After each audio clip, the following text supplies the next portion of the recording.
వార్తలకి స్వాగతం. వివరాల్లోకి వెళితే కూటమి ప్రభుత్వం ఏర్పడిన తర్వాత రాష్ట్రానికి పెద్ద ఎత్తున పరిశ్రమలు వస్తున్నాయని మంత్రి నారా లోకేష్ అన్నారు.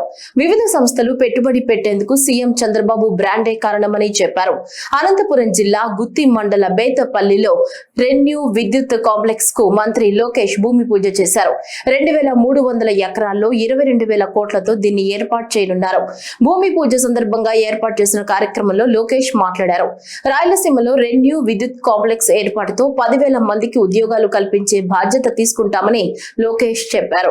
ఎన్నికల మేనిఫెస్టోలో పేర్కొన్న విధంగా రాష్ట్రంలోని నిరుద్యోగ యువతకు 20 లక్షల ఉద్యోగాలు కల్పిస్తామన్నారు. మన నేలపై ఉత్పత్తి అయ్యే విద్యుత్ రాష్ట్రానికే కాకుండా దేశ అవసరాలకు కూడా ఉపయోగపడనుందని తెలిపారు. ఇలాంటి ప్రాజెక్టులతో విద్యుత్ ఛార్జీలు తగ్గించే ప్రయత్నం చేస్తున్నామన్నారు. A very good morning to everyone gathered here. Today we are not just laying a foundation stone. We are laying the cornerstone for India's clean energy revolution. It is an honor to be part of this historical movement. The launch of the Renewable Energy Complex is a symbol of bold ambition and sustainable progress. With an investment of 22,000 crores, this project is not just empowering grids, it's energizing hope, fueling ambition, and lighting the way for a cleaner tomorrow. Renewable energy is not just an industry, it is a movement. It is the bridge between what we dream today and what we owe to our future generations. Sunlight is free, wind is free, clean air is priceless. Why should our future generations come at a cost of our planet? From fossil fuels to future fuels, this is a leap we are making, and we are doing it with a sense of purpose. Every megawatt generated here is a message to the world that India leads from the front and Andhra Pradesh stands at the helm. A heartfelt thank you to you, Mr. Sinha ji, Chairman and CEO of Renew, and the entire Renew team for placing your trust in Andhra Pradesh, India's rising green powerhouse. This isn't just a project, it's a beacon of belief in our government, in our potential, in our planet's future. Renew's power re-entry after 6 years is not a comeback, it is a statement. Andhra Pradesh is back and better than ever.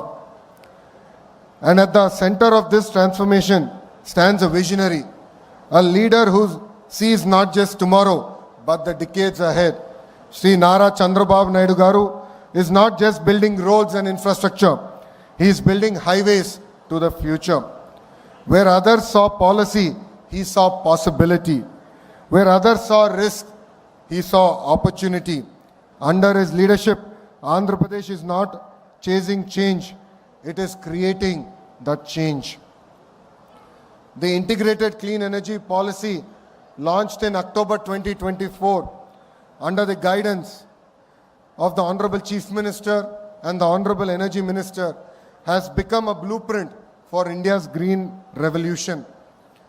Under his visionary direction, Andhra Pradesh has transformed from pause to power, from potential to performance. We are proud to say Andhra Pradesh is not just back on renewables map, we are actually redrawing that map.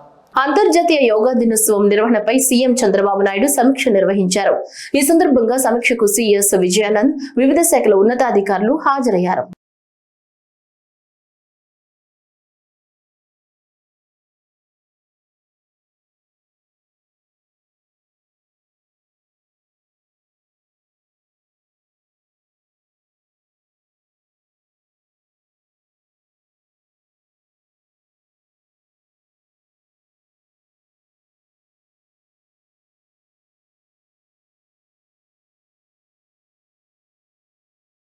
వ్యర్థాల సమర్థ నిర్వహణతో రాష్ట్రంలోని అన్ని గ్రామాలను స్వచ్ఛంగా మలిచేలా కార్యాచరణ వేగవంతం చేయాలని ముఖ్యమంత్రి నారా చంద్రబాబు నాయుడు అధికారులకు సూచించారు.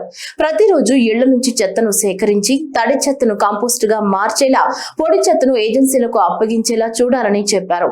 ఇందుకు సంబంధించి ఏజెన్సీలను ఆహ్వానించేందుకు వచ్చే నెలలో టెండర్లు పిలవాలని అధికారులకు ముఖ్యమంత్రి ఆదేశించారు. అలాగే తడి చెత్తను ఎక్కడికక్కడ ఎరువుగా మార్చేలా డ్వాక్రా మహిళలకు బాధ్యతలు అప్పగించాలని చెప్పారు. ప్రతి మండల హెడ్ క్వార్టర్స్ లోను అలాగే జిల్లాకు 2 చొప్పున మన రాష్ట్రంలో మొత్తం 52 క్లస్టర్లు ఏర్పాటు చేసి చెత్తను గ్రేడింగ్ చేసి దానిని కావలసిన ఏజెన్సీలకు విక్రయించడమో లేదా అక్కడి నుంచి చెత్తను తరలించడమో చేయాలన్నారు. ఏ పంచాయతీల్లోనూ చెత్తను తీసుకొచ్చి రోడ్డుపై వేయడానికి వీల్లేదని చెప్పారు.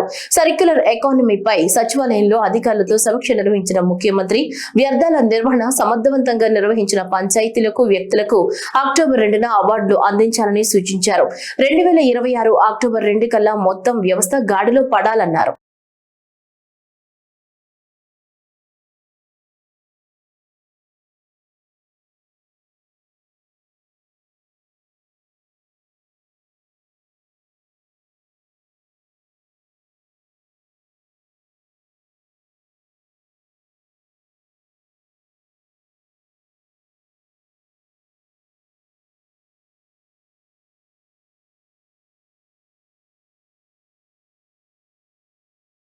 అమరావతి సచివాలయంలో దివ్యాంగులు, వయోవృద్ధుల సంక్షేమంపై అధికారులతో మంత్రి డోలా సమీక్ష నిర్వహించారు. ఈ సందర్భంగా సదరన్ సర్టిఫికెట్లు, PMJAY వందన వయోవృద్ధుల హెల్త్ స్కీమ్ పై చర్చించారు. గ్రామ సచివాలయాలు, మీ సేవా కేంద్రాలతో పాటు మనమిత్ర వాట్సాప్ గవర్నెన్స్ ద్వారా సదరం స్లాట్ బుకింగ్ కు చర్యలు చేపట్టారు. స్లాట్ బుకింగ్ రోజు నుంచి నెల రోజుల్లోపు సదరం సర్టిఫికెట్లు ఇచ్చేలా చర్యలు తీసుకోవాలన్నారు. దివ్యాంగులకు ఇబ్బందులు లేకుండా సదరం క్యాంపులు నిర్వహించాలన్నారు. 77 దాటిన ప్రతి ఒక్కరికి PMJAY వందన స్కీమ్ ద్వారా 5 లక్షల రూపాయల ఉచిత వైద్యం అందిస్తామని డాక్టర్ డోలా శ్రీ బాల వీరాంజనేయ స్వామి అన్నారు.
శ్రీ కనకదుర్గమ్మ వారికి చేనేత కార్మికులైన భక్తులు అగ్గిపేటలో పట్టుచీర సమర్పించారు.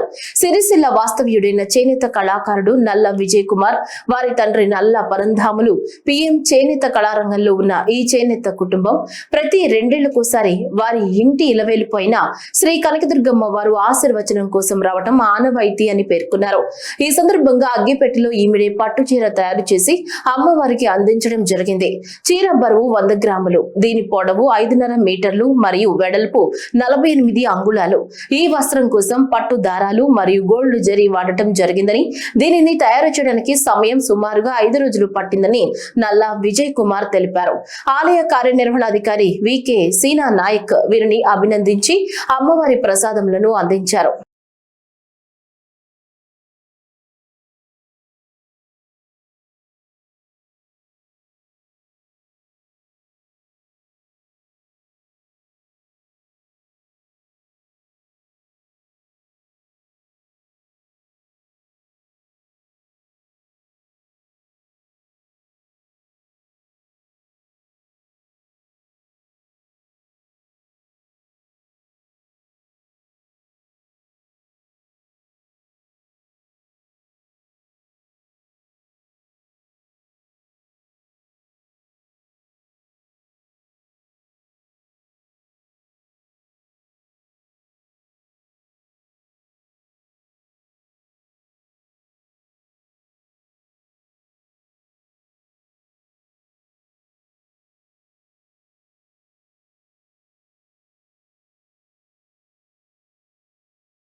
ఇంద్రకీలాద్రి శ్రీ దుర్గా మల్లేశ్వర స్వామి వార్ల దేవస్థానం మల్లేశ్వర మహామండపం 6వ అంతస్తులో నిర్వహించిన భక్తులు సమర్పించిన కానుకలు మొక్కుబడుల హుండీ లెక్కింపు సందర్భంగా అక్షరాల 3,37,537,549 రూపాయలు నగదు రూపంలో 420 గ్రాముల బంగారం 7 కేజీల 20 గ్రాముల వెండి రూపంలో లభించాయి.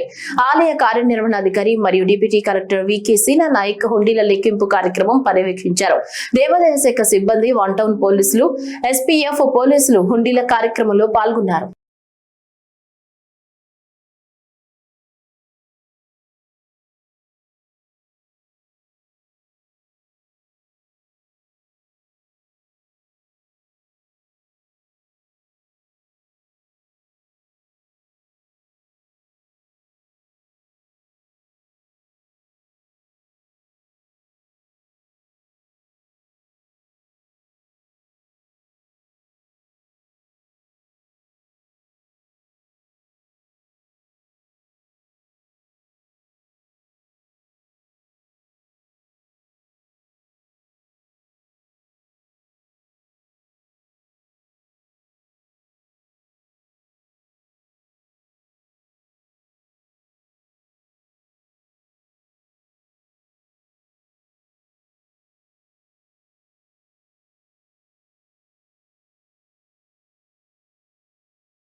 కోనసీమ తిరుమలగా విరాజిల్లుతున్న ఆత్రేయపురం మండలం వాడపల్లి శ్రీ వెంకటేశ్వర స్వామి వారి ఆలయానికి రోజురోజుకి పెరుగుతున్న భక్తుల రద్దీ, దేశంలో ప్రస్తుతం నెలకొన్న పరిస్థితుల నేపథ్యంలో పోలీసులు భద్రతపై దృష్టి కేంద్రీకరించారు. శుక్రవారం వెంకటేశ్వర స్వామి వారి సన్నిధిలో భక్తుల భద్రత దృష్ట్యా బాంబ్ స్క్వాడ్ సిబ్బంది తనిఖీలు నిర్వహించారు. దేవస్థానం కార్యనిర్వహణాధికారి డిప్యూటీ కమిషనర్ నల్లం సూర్య చక్రధరరావు, ఎస్ఐ రాము పర్యవేక్షణలో బాంబు స్క్వాడ్ బృందం ఆలయంలోని ప్రతి గదిని అధునాతన పరికరాలతో తనిఖీ చేశారు.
ఇంటర్మీడియట్ మరియు 10వ తరగతుల్లో అత్యుత్తమ ప్రతిభ కనపరిచిన గురుకులాలు మరియు బీసీ వసతి గృహాల విద్యార్థులకు వెనుకబడిన తరగతుల సంక్షేమ శాఖ అభినందన సభ ఏర్పాటు చేసింది.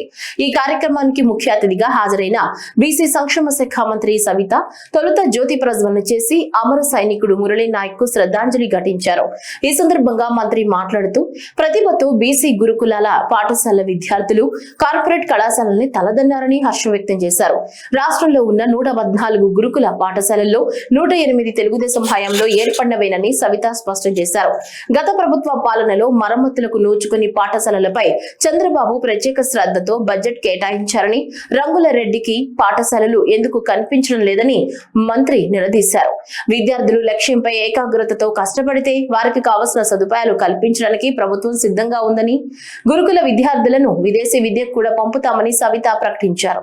రామారావు గారు కావచ్చు, మళ్ళీ చంద్రబాబు నాయుడు గారు కావచ్చు, మళ్ళీ కూడా ఇప్పుడు కూడా మనం మళ్ళీ కొత్త గురుకుల పాఠశాలలు కూడా ప్రపోజల్ పంపించామన్న విషయాన్ని కూడా మీకు అందరికీ తెలియజేస్తున్నాం. బీసీ హాస్టల్స్ కావచ్చు, అప్పుడు మనం నిర్మాణం చేసినవే అనే విషయాన్ని కూడా మీకు అందరికీ తెలియజేస్తున్నాం. మరి రాజకీయాలు మాట్లాడవచ్చో మాట్లాడకూడదో తెలియదు కానీ నేనైతే మాట్లాడతా. ఇది విద్యకు సంబంధించింది కాబట్టి మరి నా బడుగు బడిన వర్గాలు పిల్లలని చెప్పి గత ప్రభుత్వం ఓటేయించుకున్న తర్వాత ఏం చేసిందో మీరందరూ మీ బీసీ బిడ్డల్ని మీ పిల్లలందరినీ అడిగింటారు, మీ పరిస్థితి ఏంటి, ఏం పరిస్థితి అని. మరి రాష్ట్రాన్ని ఎలా గాలికి వదిలేశారు. మరి కనీసం బీసీ హాస్టల్స్లోను బీసీ గురుకులాల పాఠశాలలు కూడా గాలికి వదిలేసిన ప్రభుత్వం గత ప్రభుత్వం అనే విషయాన్ని మీకు అందరికీ తెలియజేస్తున్నాం.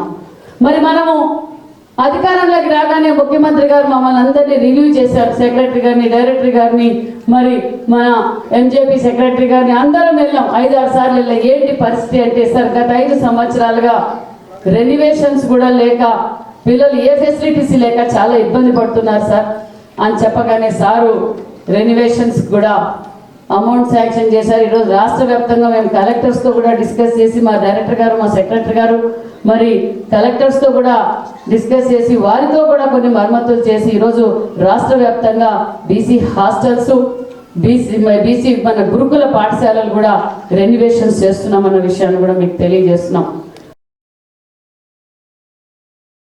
పెద్దపల్లి జిల్లా రామగుండం 3వ డివిజన్ అన్నపూర్ణ కాలనీలోని సమతా గ్రంథాలయాన్ని రామగుండం ఎమ్మెల్యే మాకన్ సింగ్ రాజ్ ఠాకూర్ సతీమణి మనాలి ఠాకూర్ సందర్శించారు. ఈ సందర్భంగా మాట్లాడుతూ సమతా సైనిక దళ రాష్ట్ర నాయకులు, సమతా ఫౌండేషన్ నిర్వాహకులు దుర్గం నగేష్, ప్రమీల దంపతులు సమాజ సేవలో భాగంగా భారత రాజ్యాంగ నిర్మాత డాక్టర్ బిఆర్ అంబేద్కర్ ఆశయాలకు అనుగుణంగా అందరూ జ్ఞానవంతులు కావాలన్న తలంపుతో సమతా గ్రంథాలయాన్ని ఏర్పాటు చేసి ఎంతో మందికి జ్ఞానం పెంపొందించే విధంగా ముందుకు సాగడం గొప్ప విషయం అన్నారు. ప్రమీల గారు చేసే ఈ మంచి సేవా కార్యక్రమానికి నేను నిజంగా వీళ్ళని అభినందిస్తున్నా. Congratulating them. ఈరోజు ఎవ్వరు కూడా సొసైటీకి ఇంత టైం కేటాయించి ఒక సొసైటీకి మంచి చేస్తా అని ముందుకు వచ్చిన వాళ్ళు చాలా తక్కువ. ఒక మక్కన్ సింగ్ లాగా మీరు కూడా రాజన్న లెక్క ఆయన తమ్ముడు లాగా బాటలో నడుస్తూ ఉన్నారు. కాబట్టి మీకు నేను ఇది మక్కన్ సింగ్ అన్న దృష్టిలోకి తీసుకెళ్తా. మా వంతు సాయం తప్పకుండా నీకు ఇమీడియట్గా నేను చేపిస్తానని మాటిస్తూ, బుక్స్కి కూడా నేను మనీ ఇస్తా మీకు. మా మక్కన్ సింగ్ సేవా సమితి ఆధ్వర్యంలో మీకు నేను బుక్స్కి కూడా కొన్ని డబ్బులు పంపిస్తా. అందరూ సమానత్వంతో జ్ఞానవంతులుగా ముందుకు సాగాలని చెప్పేసి ఈ యొక్క చిన్న ప్రయత్నం.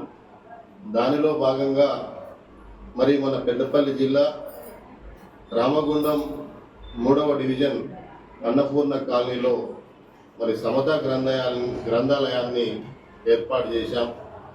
ఈ యొక్క గ్రంథాలయంలో మన 3వ డివిజన్ పరిధిలో కానీ రామగుండం నియోజకవర్గ పరిధిలో ఉన్నటువంటి ప్రతి ఒక్క విద్యార్థినులు, యువత, పాఠకులందరూ కూడా ఇక్కడికి విచ్చేసి ఎంతో ఉపయోగకరమైనటువంటి మహనీయుల చరిత్రలు, కాంపిటేటివ్ ఎగ్జామ్స్ సంబంధించినటువంటి ఎన్నో రకాల పుస్తకాలు మా వంతు ప్రయత్నంగా ఇక్కడ పొందుపరిచాము. ఇంకా చాలా అవసరం ఉన్నటువంటి పుస్తకాలు ఉన్నాయి, తీసుకోవాల్సినవి ఉన్నాయి. ఎవరైనా దాతలు ముందుకు వచ్చి కొన్ని పుస్తకాలు కావచ్చు, పుస్తకాలను పెట్టుకోవడానికి ర్యాక్స్ అవసరం ఉన్నది, కూర్చోవడానికి టేబుల్స్, చైర్స్, ముందు వరండా మొత్తం కేటాయించాం. ఇంకా రేకులు కూడా వేయాల్సి ఉంది. ఎవరైనా ముందుకు వస్తే సహాయం అందిస్తే చాలా సంతోషం.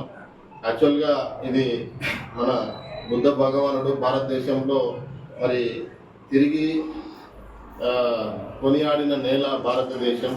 భారతదేశం అనేది జ్ఞానానికి ప్రతిరూపం. కాబట్టి బుద్ధుడు పుట్టినటువంటి ప్రదేశంలో బుద్ధుడు ఎంతో జ్ఞానాన్ని పొందినటువంటి వ్యక్తి. ఆయన పుట్టినరోజు సందర్భంగా ఈ యొక్క గ్రంథాలయాన్ని మనం ఏర్పాటు చేశాం. మెదడులో వచ్చే సమస్యలు ప్రధానంగా క్యాన్సర్, మెటాస్టాటిస్, కణితులను శస్త్రచికిత్సతో తొలగించడం కష్టమవుతుంది. అలాంటప్పుడు గామా నైఫ్ చికిత్స చాలా ప్రయోజనకరం. ఇందులో రేడియేషన్ కిరణాలను కేంద్రీకరించి పంపుతారు. మొత్తం 192 గామా కిరణాలను మెదడులో ఒకే చోటుకు పంపుతారు. దీనివల్ల ప్రభావిత ప్రాంతం మీద అధిక మోతాదులో రేడియేషన్ అందుతుంది. చుట్టుపక్కల కణజాలాలకు ఎలాంటి ఇబ్బంది ఉండదు. అత్యంత ఖచ్చితత్వం కోసం ఎంఆర్ఐ లేదా సిటీ స్కాన్ లాంటి వాటి సాయంతో ఈ చికిత్స చేస్తారు. చికిత్సకు ముందు రోగి తల కదలకుండా ఉండేందుకు ఓ ఫ్రేమ్ పెడతారు. గామా కిరణాలు సరిగ్గా ఎక్కడ పడాలో చూస్తారు. ఏ మాత్రం నొప్పి లేకుండా కొన్ని గంటల్లోనే అయిపోయే ఈ చికిత్స సమయంలో రోగి మెలకువగానే ఉంటారు. ఇందులో కోత ఉండదు కాబట్టి రక్తం పోదు, ఇన్ఫెక్షన్లు రావు, జనరల్ ఎనస్థీషియా ఇవ్వక్కర్లేదు. మెదడులో వచ్చే కణితులు, రక్తనాళాలు సరిగ్గా ఏర్పడకపోవడం, పిట్యూటరీ కణితలు, విపరీతమైన నొప్పి తదితరాలకు ఇది బాగా సమర్థవంతంగా ఉపయోగపడుతుంది.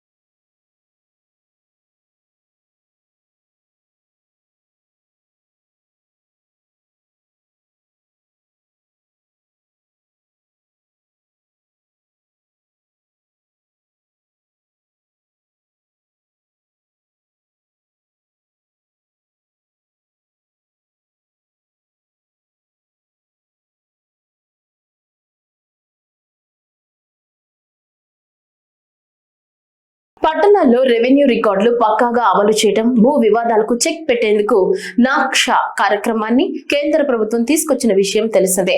ఈ కార్యక్రమం ద్వారా దేశవ్యాప్తంగా పైలట్ ప్రాజెక్ట్ కింద 152 మున్సిపాలిటీల్లో భూముల సర్వేకి శ్రీకారం చుట్టింది. ఇందులో భాగంగా ల్యాండ్ రికార్డ్స్ డిజిటలైజేషన్ పై గుంటూరు ఐటీసీ వెల్కమ్ హోటల్లో శుక్రవారం జాతీయ స్థాయి వర్క్ షాప్ నిర్వహించారు. ఈ కార్యక్రమంలో కేంద్ర మంత్రి పెమ్మసాని, మంత్రి నారాయణ, కేంద్ర రాష్ట్ర ప్రభుత్వాల అధికారులు పాల్గొన్నారు. ఈ సందర్భంగా మంత్రి నారాయణ మాట్లాడుతూ వికసిత్ భారత్ 2047 ద్వారా దేశాన్ని ప్రధాని మోడీ, స్వర్ణాంధ్ర 2047 ద్వారా ఏపీని సీఎం చంద్రబాబు పూర్తిగా అభివృద్ధి చేసేందుకు కృషి చేస్తున్నారని తెలిపారు.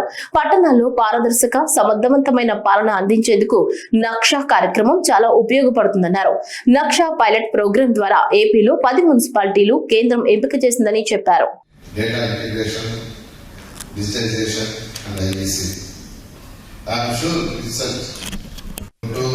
Nellore, Kurnool, Kakinada, Tirupati have completed area survey. Area survey is going on in Nellore and will soon commence in Mahalingiri Parliamentary Corporation. Ground closing has started in 3 areas. They are Kuppam, Ongole and Ananthapuram.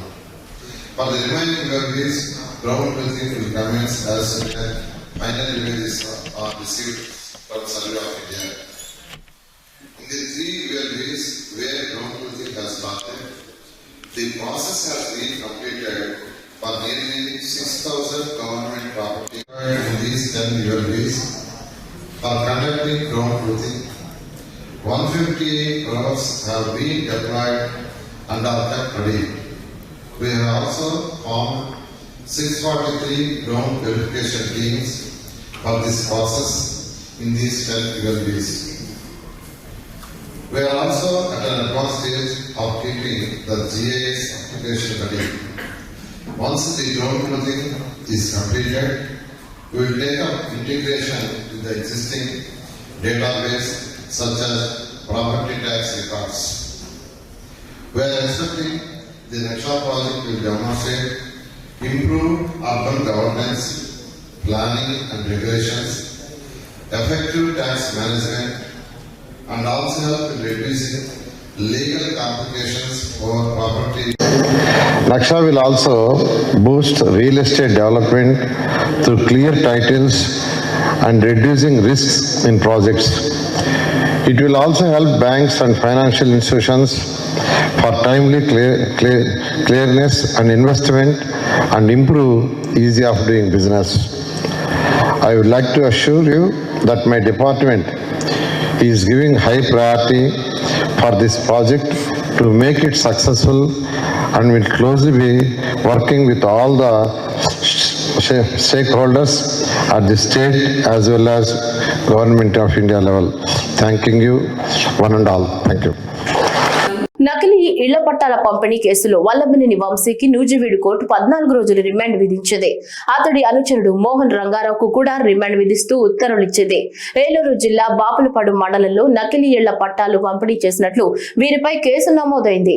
దీనిపై విచారణ చేపట్టిన court ఈ నెల 29 వరకు remand విధించడంతో పాటు PT warrant కు అనుమతి ఇచ్చింది. చాలా డిగ్రేడేట్ అయిపోయింది, వెయిట్ లాస్ ఉంది బాగా, అండ్ ఆల్సో యూరిన్ శాంపిల్స్ లో కీటోన్ బాడీస్ పాజిటివ్ వచ్చాయి మాకు. సో మేము దాని గురించి చాలా వరీ అవుతున్నాం. ఇప్పుడు అవన్నీ లీగల్ టీమ్ అడగండి ఏమైనా ఉంటే. పోలీసులు నిబంధనలు గుర్తుందంటే సిటీ వారెంట్ లో దాఖలు చేశారని చెప్పేసి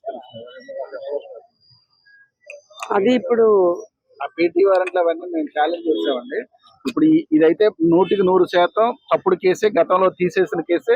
మళ్ళా ఏదో తిరిగి తవ్వి ఏదేదో చేద్దామన్న ప్రయత్నం చేస్తున్నారు తప్ప అదేం లేదు. దీంట్లో కూడా సోమవారం కోర్టు వారు బెయిల్ పిటిషన్స్ అన్ని వేస్తే ఇంటర్మ్ బెయిల్ కూడా రేపిస్తారు. ప్రస్తుతం వంశీ గారి ఆరోగ్య పరిస్థితి బాగుండలేదు, ఆయన్ని కూడా హాస్పిటల్ తీసుకెళ్ళమని డైరెక్షన్ కూడా కోర్టు వారు ఇచ్చారు. తీసుకెళ్తారు.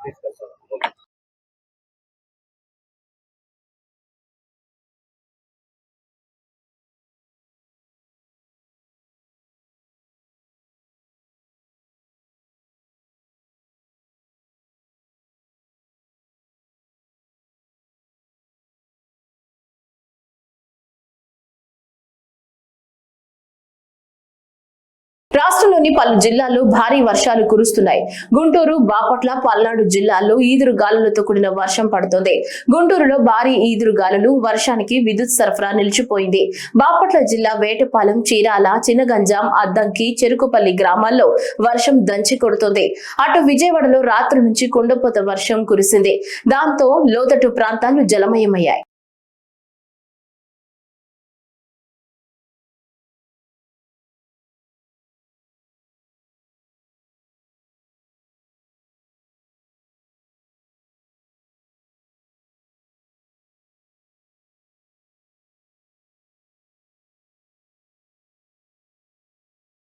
ఈ వార్తలు ఇంతటితో సమాప్తం. నమస్కారం.